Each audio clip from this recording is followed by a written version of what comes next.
To define imperialism as briefly as possible, imperialism is the monopoly stage of capitalism. Vladimir Lenin, Imperialism, the Highest Stage of Capitalism.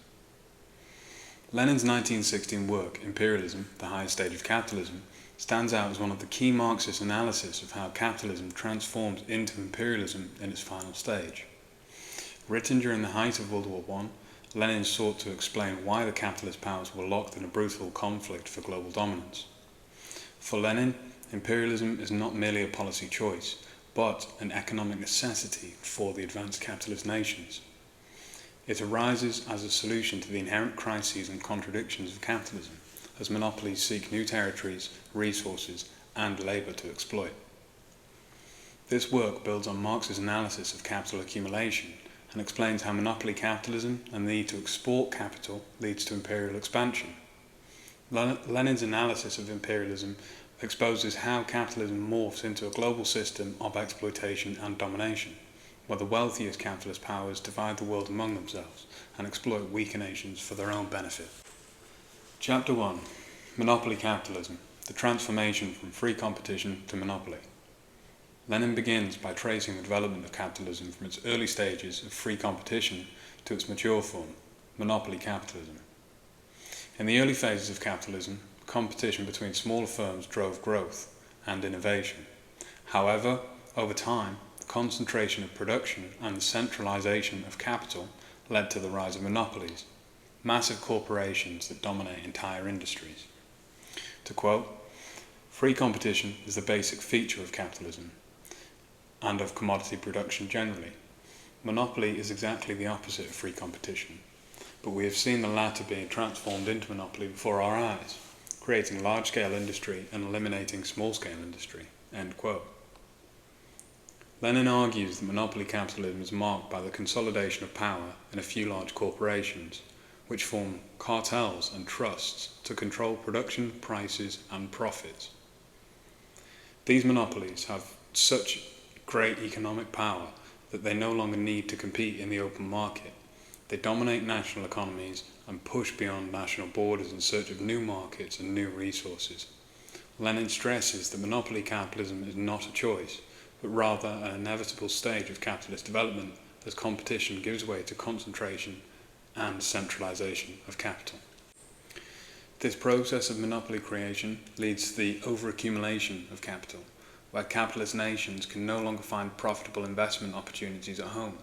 This sets the stage for the export of capital to foreign markets, which becomes a defining feature of imperialism. Chapter 2. Finance capital and the creation of a financial oligarchy. One of Lenin's central insights is the role of finance capital in imperialism. By the early 20th century, industrial capital had become intertwined with banking capital, giving rise to a new form of capital, finance capital. The banks, once intermediaries or middlemen in the flow of capital, now directly controlled large-scale industries by investing and consolidating capital across sectors. To quote, "Imperialism, as the highest stage of capitalism, signifies the dominance of finance capital, the monopolistic merging of the banks with industry." End quote. Finance capital is the fusion of banking and industrial monopolies, which leads to the creation of a financial oligarchy, a small group of financiers who control entire economies. These oligarchs dictate the flow of capital, both domestically and internationally, as they seek new investment opportunities abroad. This fusion not only consolidates economic power at home, but also drives the global expansion of capital into less developed regions. Banks no longer merely fund domestic industry, they themselves become agents of imperialism, using their financial power to invest in foreign markets, exploiting cheaper labour and resources in the colonized territories. This export of finance capital is one of the key driving forces of imperialism. Chapter 3. The export of capital. Lenin argues that the export of capital distinguishes the imperialist stage of capitalism from earlier phases, which were focused on the export of goods. By the 20th century, capitalist nations like Britain, France, and Germany had invested and developed industries so large that their domestic markets could no longer absorb all of the goods being produced. Similarly, capitalists had amassed so much wealth that they could no longer invest it profitably at home. To solve this problem, these nations began exporting capital instead of commodities. They invested in foreign industries, infrastructure projects, and financial systems in order to generate profits abroad.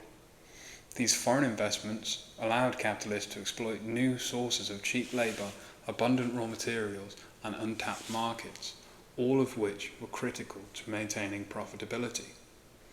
To quote, "Capitalism has become a world system of colonial oppression and of the financial strangulation of the overwhelming majority of the population of the world by a handful of advanced countries." End quote. This process of capital export also resulted in the economic domination of less developed countries by imperialist powers. These nations, often in Africa, Asia, and Latin America, were forced to become dependent on foreign investment and loans, leading to a cycle of exploitation that benefited the imperialist powers each time. Chapter 4. The partition of the world among imperialist powers. Lenin's analysis emphasizes the role of colonialism and the division of the world among the imperialist powers. By the time that Lenin wrote Imperialism, the Highest Stage of Capitalism, the world had largely been partitioned among the leading imperialist nations. Countries like Britain, France, and Germany have carved out vast colonial empires, controlling territories across Africa, Asia, and Latin America. To quote, "The territorial division of the world among the biggest capitalist powers is completed."